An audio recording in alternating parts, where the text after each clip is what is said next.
इस video lesson में हम लॉजिकल ऑपरेटर और के बारे में बात करेंगे। हम यहाँ मोड ऑफ पेमेंट डालेंगे, फॉर एग्जाम्पल सी, तो इधर आएगा करेक्ट पेमेंट मोड। सी कैश के लिए है, उसी तरीके से बी बैंक के लिए, डी डेबिट कार्ड के लिए। हम स्मॉल सी, स्मॉल बी या स्मॉल डी भी डाल सकते हैं। अगर सी, बी या डी के अलावा हम कुछ भी टाइप करेंगे, उदाहरण के लिए आर, तो आएगा इनकरेक्ट पेमेंट। तो हम कह सकते हैं कि पेमेंट मोड हो सकता है सी और बी और डी, सी या बी या डी। तो अब सबसे पहले हम पाइथन में इसे सिर्फ इफ से करके देखेंगे। यहाँ हमने एम पेमेंट मोड नाम का एक वेरिएबल लिया है, जिसमें हम इनपुट करेंगे और ये एक कैरेक्टर स्ट्रिंग होगी, जहाँ सी, बी, डी या कोई और अक्षर टाइप किया जाएगा। अपर मेथड का यूज करते हुए इस वेरिएबल के अंदर के कंटेंट्स हम कैपिटल कर लेंगे। फिर एक बुलियन वेरिएबल बनाएंगे एम ऑल ओके और उसे कर देंगे फॉल्स। शुरुआत में सारे मोड ऑफ पेमेंट को फॉल्स दे देंगे। फिर देंगे if payment mode capital C है तो ऑल ओके को कर देंगे ट्रू। हम पेमेंट मोड सी डालेंगे तो बाकी के एल्स इफ में जाएगा ही नहीं, सीधा कंट्रोल आएगा यहाँ और इधर चेक होगा इफ ऑल ओके, यानी ऑल ओके ट्रू, तो इफ ट्रू तो करेक्ट पेमेंट, नहीं तो इनकरेक्ट पेमेंट। अगर सी नहीं डाला जाएगा तो एल्स इफ में चेक होगा कि बी डाला गया है क्या, तो बी होगा तो ऑल ओके हो जाएगा ट्रू। फिर सी नहीं, बी नहीं, डी होगा तो ऑल ओके हो जाएगा ट्रू। अगर ट्रू है तो करेक्ट पेमेंट मोड, नहीं तो इनकरेक्ट पेमेंट मोड।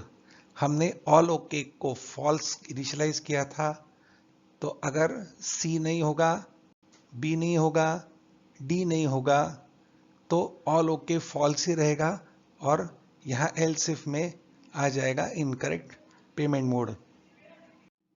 इसी को हम किस तरह से और से कर सकते हैं यह देखेंगे। अब ये कोड का पूरा पार्ट हम लोग डिलीट कर देंगे और यहां देंगे इफ। अब चेक करेंगे कि पेमेंट मोड सी है क्या, तो M payment underscore mode is equal to quotes में सी।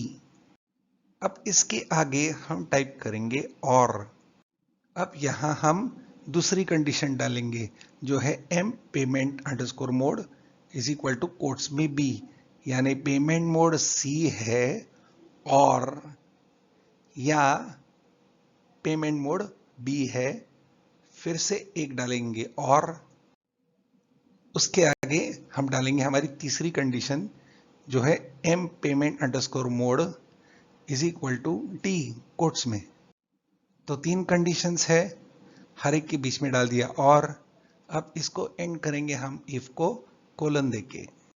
अब नेक्स्ट लाइन पे हम देंगे प्रिंट कोट्स में करेक्ट पेमेंट मोड, फिर देंगे एंटर और बैकस्पेस। अब डालेंगे एल्स कोलन और एंटर और यहां टाइप करेंगे प्रिंट कोट्स में इनकरेक्ट पेमेंट मोड। अब करेंगे run. Enter the mode of payment में हमने स्मॉल सी डाला है तो आया करेक्ट पेमेंट मोड। फिर से करेंगे run. Payment mode small B डाला, करेक्ट पेमेंट मोड। फिर से करेंगे रन। पेमेंट मोड डालेंगे डी, करेक्ट पेमेंट मोड आ गया। फिर से करेंगे रन। पेमेंट मोड आर डालेंगे तो आएगा इनकरेक्ट पेमेंट मोड। थोड़ा रिवाइज करते हैं।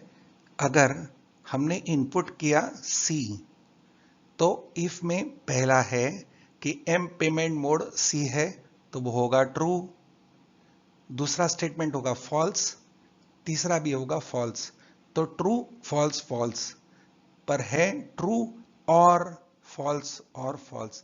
इसमें दिए हुए कंडीशंस में कोई भी एक कंडीशन ट्रू हो गई तो पूरा का पूरा और ट्रू हो जाता है। एंड की तरह नहीं, एंड में दिए हुए सारे कंडीशंस ट्रू होंगे तो पूरा एंड ट्रू होगा, पर और में दिए हुए में से कोई भी एक कंडीशन ट्रू होगी तो पूरा का पूरा और ट्रू हो जाता है। अगर बी डालते हैं तो फॉल्स ट्रू फॉल्स आएगा ट्रू, डी डालते हैं तो फॉल्स और ट्रू आंसर होगा ट्रू। यही जब हम आर डाल देते हैं तो पहला भी फॉल्स, दूसरा भी फॉल्स, तीसरा भी फॉल्स, सारे फॉल्स, कोई भी एक भी अगर ट्रू हो जाता था तो पूरा ट्रू होता था, पर सारे फॉल्स है इसके लिए आउटपुट हमारा फॉल्स आएगा और रिजल्ट आएगा incorrect payment mode. Thank you.